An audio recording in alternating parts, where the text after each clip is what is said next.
In the dark shadows, in the white cold, fearlessly we search for knowledge new and old. We drink the strong spirits and read the ancient tomes. The order of the Abracast. We are the brave and the bold. Your body is your temple, so let's make sure you got a badass t-shirt on it. Variety of cool occult-themed t-shirts. And other merch like stickers, wall art, mugs, and more. Visit the storefront on Advertise.com. The Abracast, occult, history, conspiracy, and violence.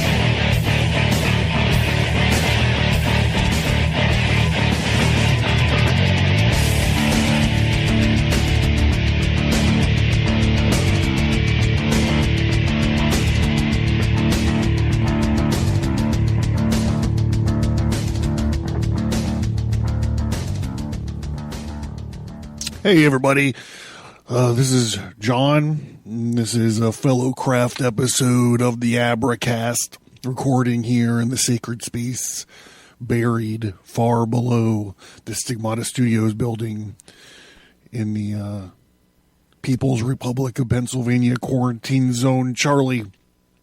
Thank you guys for tuning in.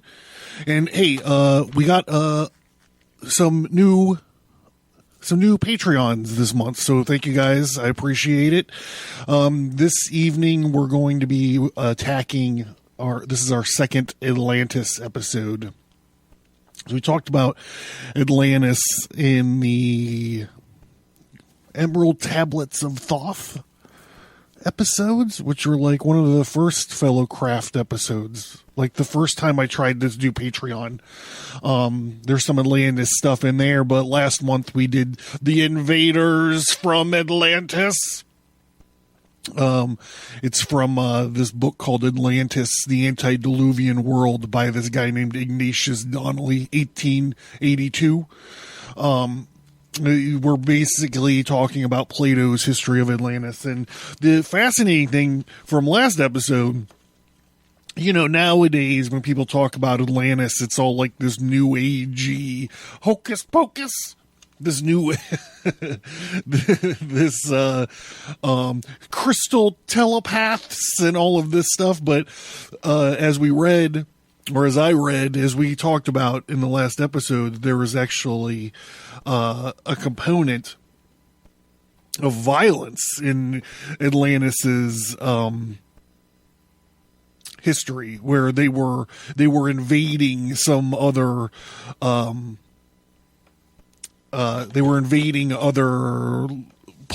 like kingdoms or whatever around them.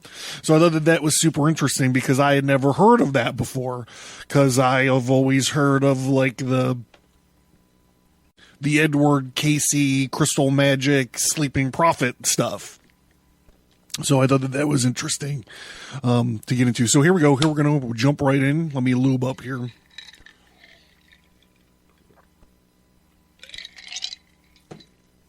Oh, my neighbor's gone, so I was like, oh shit, I got to record this now before the fucking house party gets back. All right, back to it. Let's see here. Where am I at?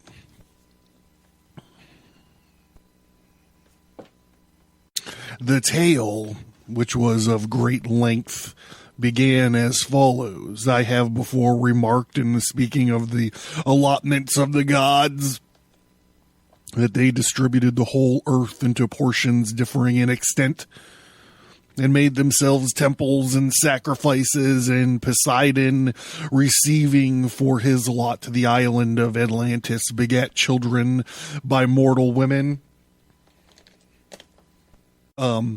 So I'm just going to take a second here to say he begat children by mortal women, because we all know why.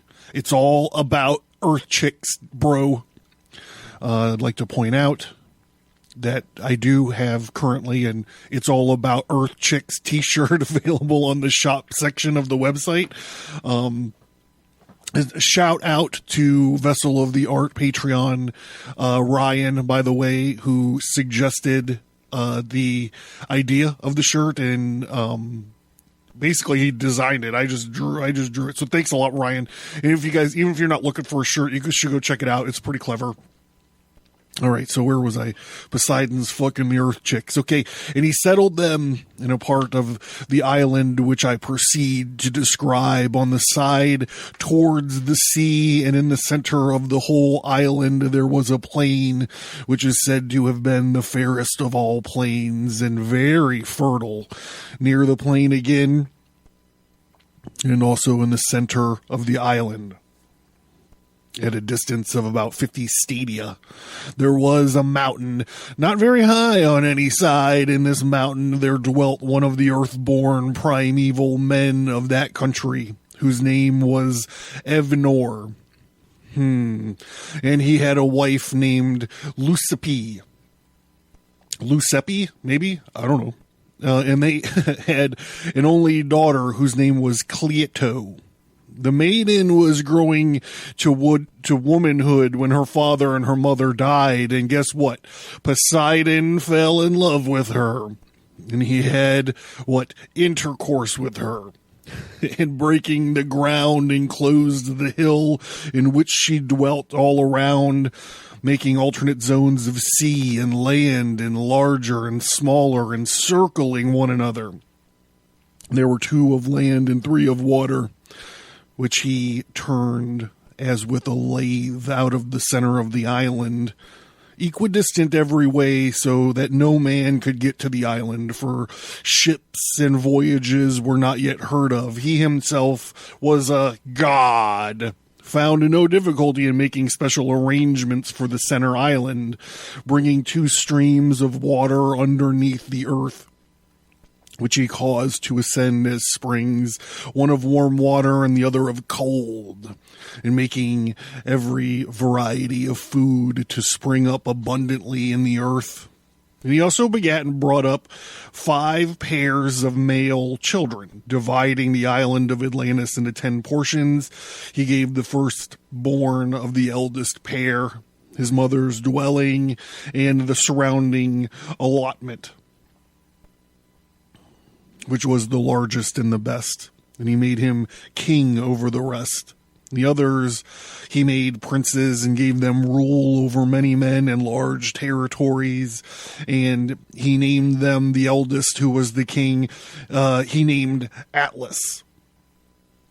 And from him the whole island and the ocean received the name of Atlantic. And his twin brother, who was after him and obtained as his lot the extremity of the island towards the pillars of Heracles, as far as the country which is still called the region of Gades, is this part of the world. And he gave the name in the Hellenic language of, Eumelus. In the language of the country, which is named after him, Gadrius, of the second pair of twins, he called one Amphires and the other Avamon. And the third pair of twins, he gave the name Minius to the elder, and Autocraton to the one who followed him. And the fourth pair of twins, he called the elder Elasippus. Hey, Elasippus! And the young Mester. And the, hey, Elasippus, go fetch me a Pabst Blue Ribbon out of the fridge outside. And the fifth pair he gave to the elder the name of Aziez, and to the younger Diaprepes. And all these were their descendants, were the inhabitants and the rulers of Divers Island in the open seas, and also, as he has already been said, they had held sway in other directions over the country within the pillars as far as Egypt or Tyrrhenia. So the takeaway here is, when you think of the geography, my takeaway here, you know, we're not meant to necessarily rememberize all of these sets of twins and all of this areas. But the takeaway that I got, because I'm not remembering all these fucking names right, is the geography of Atlantis. So the way that I'm thinking of it after reading that is it's like a target. It's like a bullseye, right? You got like one island, and then totally around it is a stretch of ocean or a body of circular body of water, and then there's another ring of land around it. So the interesting thing is that the middle section, the bullseye, and so on and so forth. So a ring of land, a ring of water, a ring of land, a ring of water. And then I guess you split it in half, and one twin gets one side and the other twin gets the other side of the circle. So now Atlas had a numerous and honorable family, and his eldest branch always retained the kingdom, and which the eldest son handed on to his eldest to many generations, and he had such an amount of wealth as they never before possessed by kings and potentates, and is not likely ever to be again. And they were furnished with everything which they could have, both in the city and the country, for because of the greatness of their empire, many things were brought to them from foreign countries. And the island itself provided much of what was required by them, the uses of life. In the first place, they dug out of the earth whatever was to be found there, mineral as well as metal, and that which is now only a name, and was then something more than a name. Orichalcum was dug out of the earth in many parts of the island, and with the exception of gold, which esteemed the most precious metals among the men in those days, there was an abundance of wood for carpenter's work and sufficient maintenance for tame and wild animals. However, there was a great number of elephants on the island. What? There is provisions for animals of every kind, both for those which live in lakes and marshes and rivers, and also those which live in mountains and on plains. And therefore, for the animal which is the largest and most voracious of them, also whatever fragrant things there are on the earth, which roots or herbage or wood of or distilling drops of flowers or fruits grew and thrived in that land, and again cultivated the fruit of the earth, both the dry edible fruit and the other species of fruit, which we call by the general name of legumes, fucking baked beans. Oh, the house party's back. Great. Maybe we can witness some domestic violence again this evening. Back to it. And the fruits having a hard rind, affording drinks and meats and ointments, and some good store of chestnuts and the like, which may be used to play with. And our fruits which spoil with keeping, and the pleasant kinds of desserts which console us after dinner when we are full and tired of eating. All these that sacred island lying beneath the sun brought forth fair and wondrous in infinite abundance. All these things they received from the earth, and they employed themselves in constructing their temples and their palaces and their harbors and docks, and they arranged the whole country in the following manner. First of all, they bridged over the zones of sea, which are surrounded by the ancient metropolis, and made a passage into and out of. They began to build the palace and the royal palace and the hibernation of the gods and their ancestors. Habitation, makes more sense, of the god and their ancestors. And they continued to ornament in successive generations, every king surpassing the one who came before him in the utmost of his power until they made the building a marvel to behold. For size and for beauty and beginning from the sea, they dug a canal 300 feet in width and 100 feet in depth, and 50 stadia in length, which they carried through the outermost zone, making a passage from the sea up to this, which became a harbor, and leaving an opening sufficient to enable the largest vessels to find an ingress. Moreover, they divided the zones of land which parted the zones of sea, and constructing bridges of such a width as would leave passages for a single trireme to pass out of one into another, and roofed over them. A trireme is a Greek sailing vessel. Go watch 300, probably 300 part 2. That's the one with Themistocles. And that, who is that hot chick? Who, Ava Green or something? I don't know. They get all feisty and into a fight, and I think it leads to a little bit of anal sex. I mean, come on. And there was a way underneath, I mean, they are Greeks, let's go. They underneath the ships, for the banks of the zones were raised considerably above the water, and now the largest of the zones to which the passage was cut from the sea was with 3 stadia in breadth. And the large zone of land which came next to the equal breadth for the next 2, as well as the zone of water and land, were 2 stadia. I guess this is pointless unless we actually know what a stadia is, right? Okay, let's see. I understand that it's a unit of measure for a length. Let's see. Okay, so a stadia is it's a unit of length being equal to about 607 feet. So let's see if we can put that in our theater of the mind while we're going through this. But the next 2, as well as the zone of water as of land, were 2 stadia. So that's 607 feet times 2. It's a lot. We're talking about a huge area of space when you compile all these stadias together. And one which surrounded the central island was a stadium only in width, and the island in which the palace was situated had a diameter of about 5 stadia.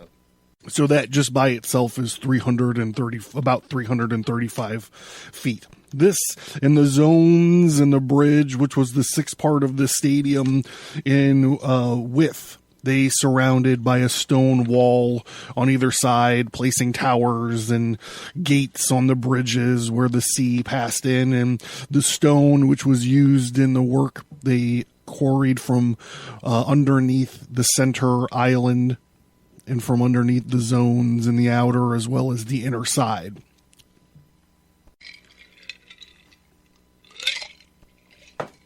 One kind of stone was white, another black, and a third red. That's my shit. Listen, I'm branded with Atlantis.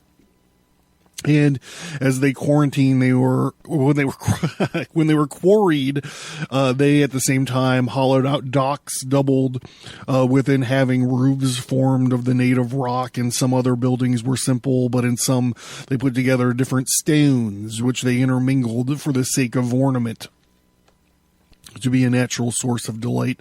The inner circuit of the wall, which went around the outermost one, they covered with a coating of brass.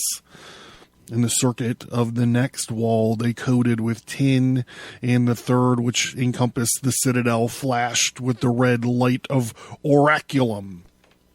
Okay, so oraculum is like this mythical substance. So if you grew up playing Dungeons and Dragons and you were like, it's a Vorpal blade. I have my Vorpal blade. That's just another way of saying like some kind of quantifiable mythological metal that people use to make weapons with. So this oraculum is a valuable yellow metal known to the ancient Greeks, now sometimes interpreted as referring to a natural alloy of gold and copper, and sometimes treated as a mythical substance. Thank you, Wiktionary. In our day and age, it might be better to think of it as a vibranium, right? Comic book geeks, holler comic book geeks. It's like vibranium or an adamantium. So that's what this oraculum business is all about. The palaces in the interior of the citadel were constructed in the wise. In the center was a holy temple dedicated to Cledio and Poseidon, which remained inaccessible and was surrounded by an enclosure of gold. This was the spot in which they originally begat the race of the 10 princes, and thither they annually brought the fruits of the earth in their seasons from all the 10 portions and performed sacrifices to each of them. Here, too, was Poseidon's own temple of a stadium in length. Now, they're saying stadium in length and half a stadium in width. Are they talking about a stadia? The 607 feet unit of measure here? Having sort of a barbaric splendor, all the outside of the temple, with the exceptions of the pinnacles, were covered with silver and with pinnacles of gold. In the interior of the temple was a roof of ivory. A roof of ivory adorned everywhere with gold and silver and oracleum.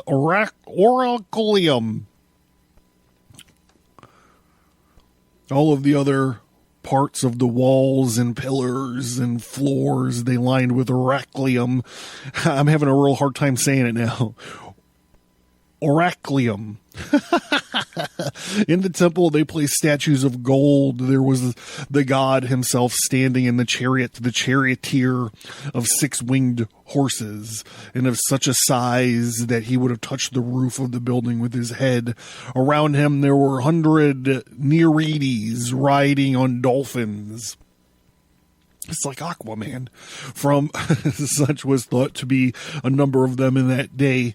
There were also the interior of the temple and other images which had been dedicated by private individuals, and around the temple on the outside were placed statues of gold and of all 10 kings and their wives, and there were many other great offerings, both of kings and of private individuals, coming both from the city itself and other foreign cities over which they held sway. There was an altar too, which was the size and workmanship corresponding to the rest of the work, and there were palaces in the like manner which answered to the greatness of the kingdom and the glory of the temple.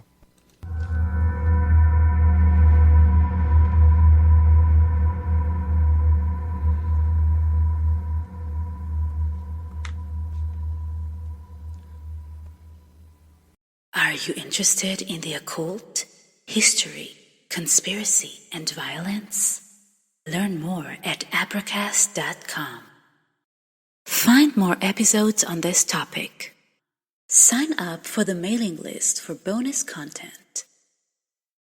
Get access to the show archive. And visit the storefront for tarot cards, merch, and books. Learn more at Advertise.com. In the next palace, they used fountains of both hot and cold springs, and these were very abundant in both kinds, wonderfully adapted to use by the reason of the sweetness and the excellence of their waters. They constructed buildings about them and planted suitable trees. Imagine how the ancient world would imagine that marvel of having hot and cold running water. It's something that we take it for granted, right? Like, whatever.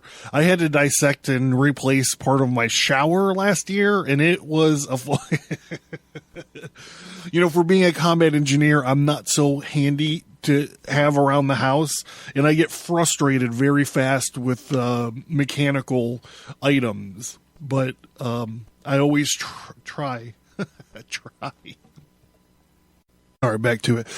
Enough of misadventures and plumbing, HVAC.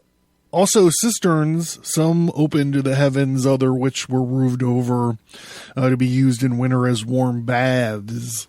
There were king's baths, the baths of private persons, which were kept apart, because no one should be able to swim with the king. Also separate baths for women and others, again, for horses and cattle. And they gave much adornment as was suitable for them. Baths for your horses and your cattle. The water which ran off, they carried some to the grove of Poseidon, where were growing all manners of trees in wonderful height and beauty owing to the excellence of the soil, and the remainder was conveyed to the aqueducts, which passed over the bridges in the outer circles, and there were many temples built and dedicated to many gods. Also gardens, places of exercise, the gymnasium, some for men and some set apart for horses. You know, there's this thing that I was always wondering about. Poseidon is known as the god of horses. And I'm like, I don't understand why he's the god of horses. If anyone out there knows the reason, I would be interested. But then we see these horses popping up over and over again here on Atlantis. So maybe obviously there's some sort of correlation, right?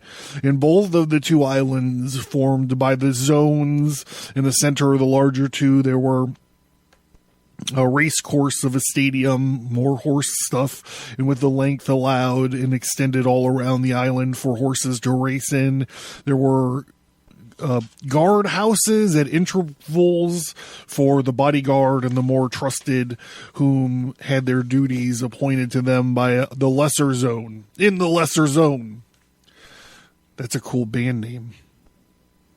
I'm going to create a band, In the Lesser Zone, which was nearer to the Acropolis, while the most trusted of all had houses given them within the citadel and about the persons of the king. The docks were full of triremes and naval stores, and all things were quite ready for use. Enough of the plan of the royal palace, crossing the outer harbors, which were 3 in number. You would come to a wall which began at the sea and went all around. This was everywhere distant 50 stadia. Wow, 50 stadia from the largest zone of the harbor, and enclosed the whole meeting at the mouth of the channel towards the sea. The entire area was densely crowded with habitations in the canal, and the largest of the harbors were full of vessels and merchants coming from all parts, who, from their numbers, kept a multitudinous sound of human voices and the din of all sorts at night and day. I have repeated this description of the city and the parts about the ancient palace nearly as he gave them, and now I must endeavor to describe the nature of the arrangements of the rest of the country. So this is quite detailed. Wow. There's really a lot of minutia here. The whole country was described as being lofty and precipitous on the side of the sea, but the country was immediately about and surrounding the city was a level plain itself, surrounded by mountains which descended towards the sea. It was the smooth and even, but the oblong shape extending in one direction 3,000 stadia, going up the country from the sea through the center of the island 2,000 stadia. The whole region of the island lies towards the south and sheltered from the north. The surrounding mountains he celebrated for their number and size and beauty, in which they exceeded all that are now to be seen anywhere, having in them also many wealthy inhabited villages and rivers and lakes and meadows, supplying food enough for every animal, especially horses, wild or tamed, the wood of various sorts abundant for every kind of work. I will now describe the plain, which had been cultivated during many ages and many generations of kings. It was rectangular, for the most part straight and oblong, and what it wanted of the straight line followed the line of a circular ditch, the circular ditch. The depth and width and length of this ditch were incredible and gave the impression that such a work, in addition to so many other works, could hardly have been wrought by the hand of man. But I must say that I have heard it was excavated in the depths of 100 feet, and the breadth was a stadium everywhere. It was carried around the whole plain, was 10,000 stadia in length. It received the streams which came down from the mountains. That's what I was thinking. The mountains surrounded it, and they're talking about all these aqueducts and the water tables and these cisterns that collected the water. So I thought that was pretty interesting. The winding around the plain and touching the city at various points there was let off into the sea from above. Likewise, straight canals of 100 feet in width were cut into the plain and again led off into the ditch towards the sea. And these canals were at intervals of 100 stadia. And by them they brought down the wood from the mountains to the city, and they conveyed the fruits of the earth in ships, and cutting traverse passages from one canal to another into the city. Twice in the year they gathered the fruits of the earth. In winter, having the benefit of the rains, and in the summer introducing the water of the canals. As to the population, each of the lots in the plains had an appointed chief of men who were fit for military service. And the size of the lot was to be square of 10 stadia each way, and the total number of the lots was 60,000. So this seems to me to be like the structure of a militia, right? This is kind of what we saw in the fall. The Paris Commune episode, where each neighborhood was in charge of having its own portion of the militia. So like the rich dudes were the militia for the rich neighborhoods, and the poor dudes were the militia for the poor neighborhoods. And you can kind of just see how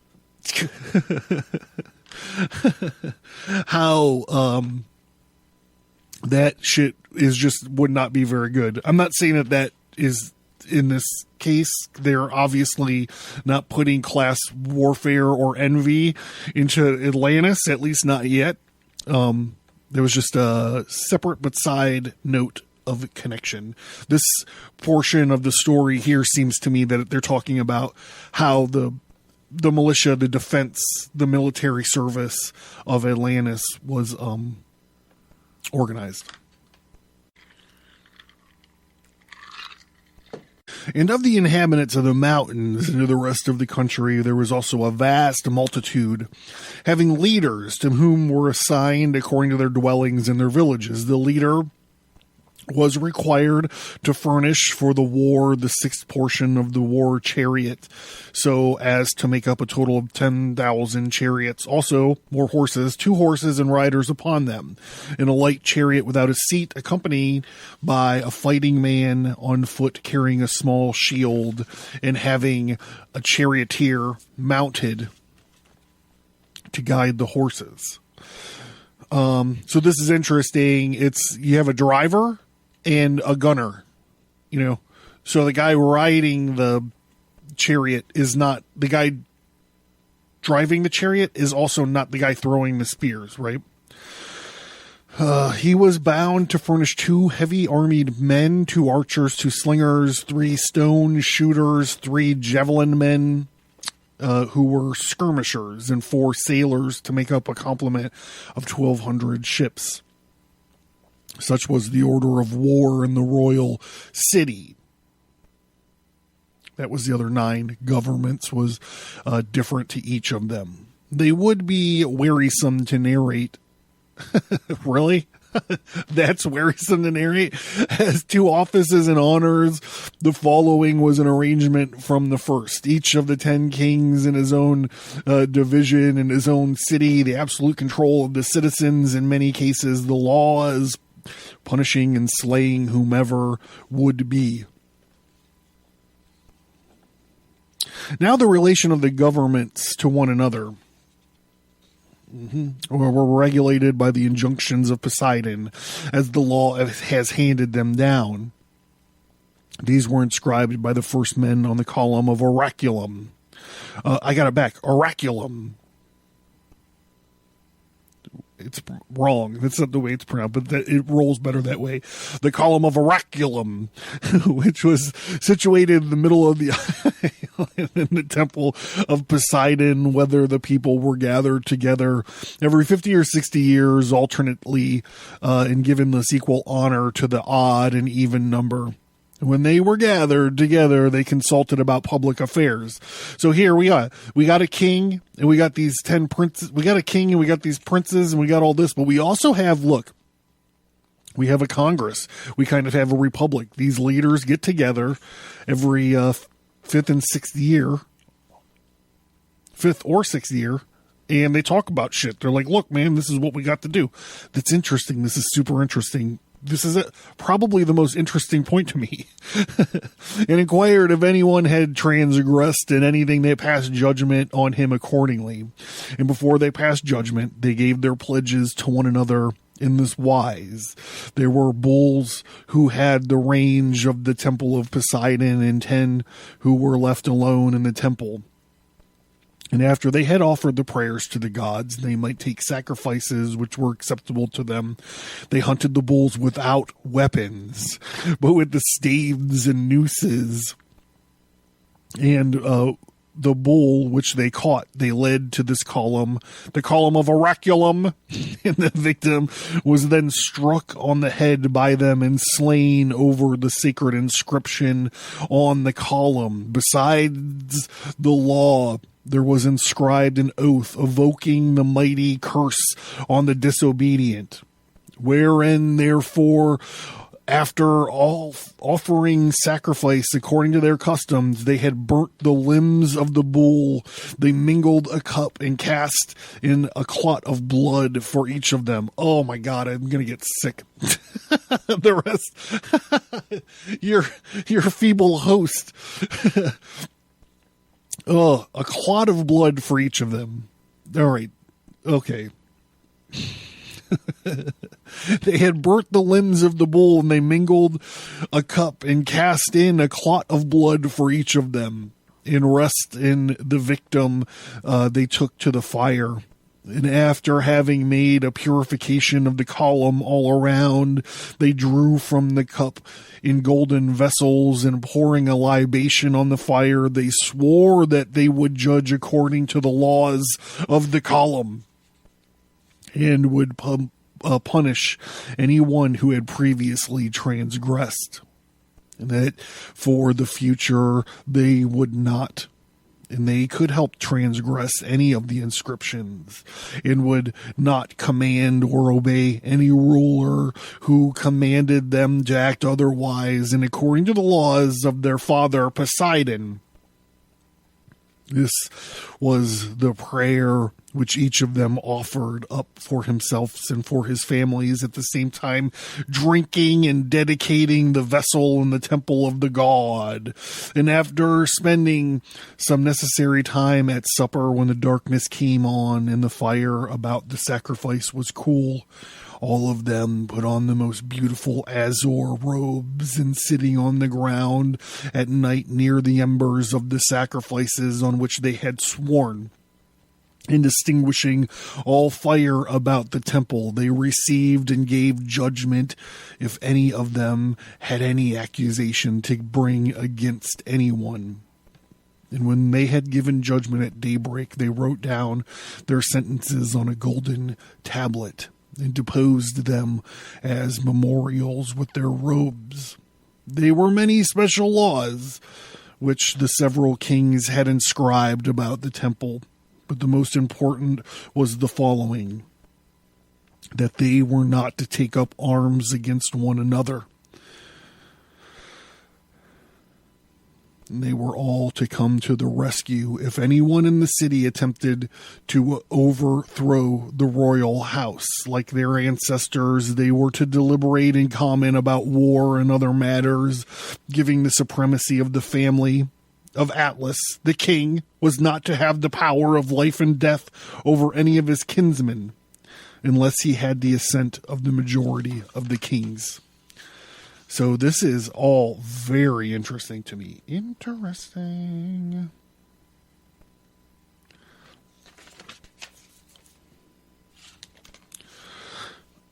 He wasn't a tyrant, you see. This was a republic limited to rich people and princes and a king, it seemed like. But, I mean, it's still a little something. And notice, through this whole minutia-laden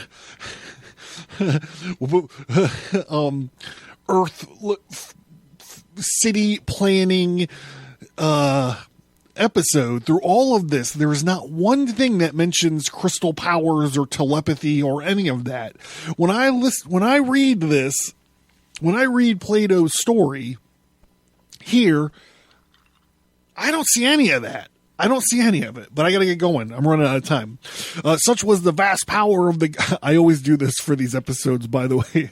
Which was the vast power which God set, because they can only be 45 minutes, so I'm always rushing at the last.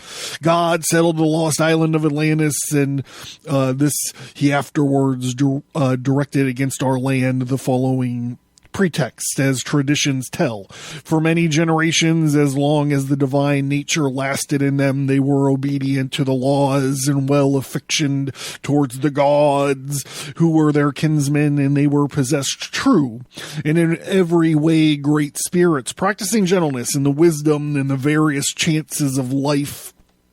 And in their intercourse with one another, they despised everything but virtue, not caring for their present state of life, arid, thinking lightly in the possessions of gold and other properties which seemed only a burden to them.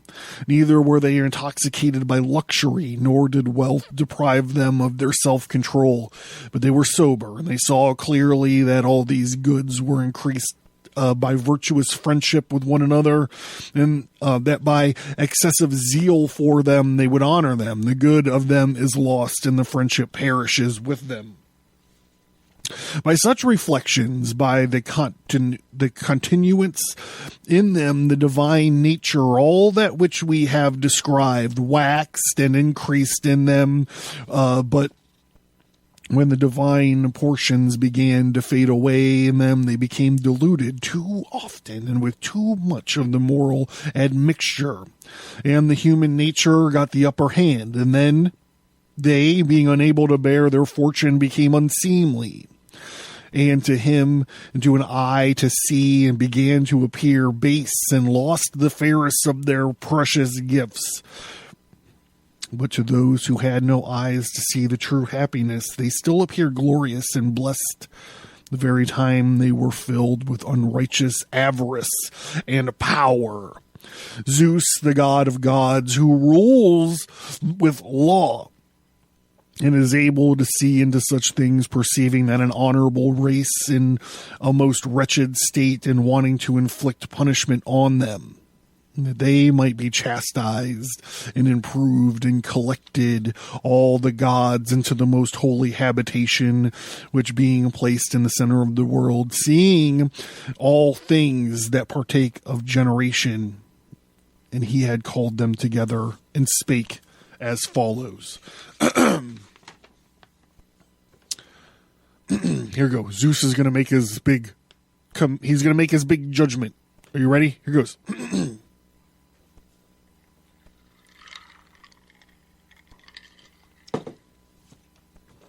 This is where Plato's story abruptly ends. Thank you guys for listening. Thank you guys for supporting the show. And I will see you, I don't know, on the main stream like tomorrow or something. Very soon.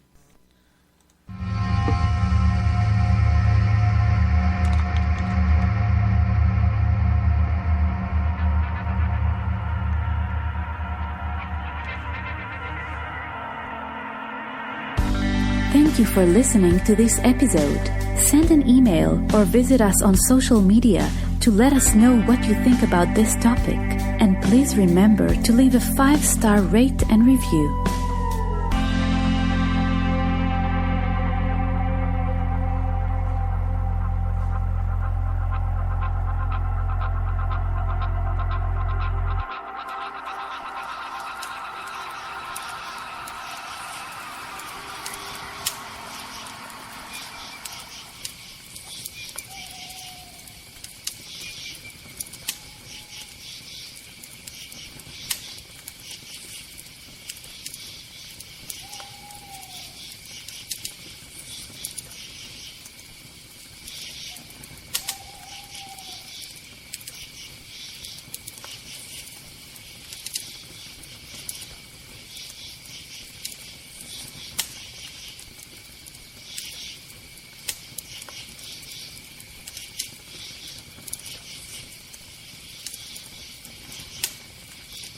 Thank you for listening, and we hope that you enjoyed the show.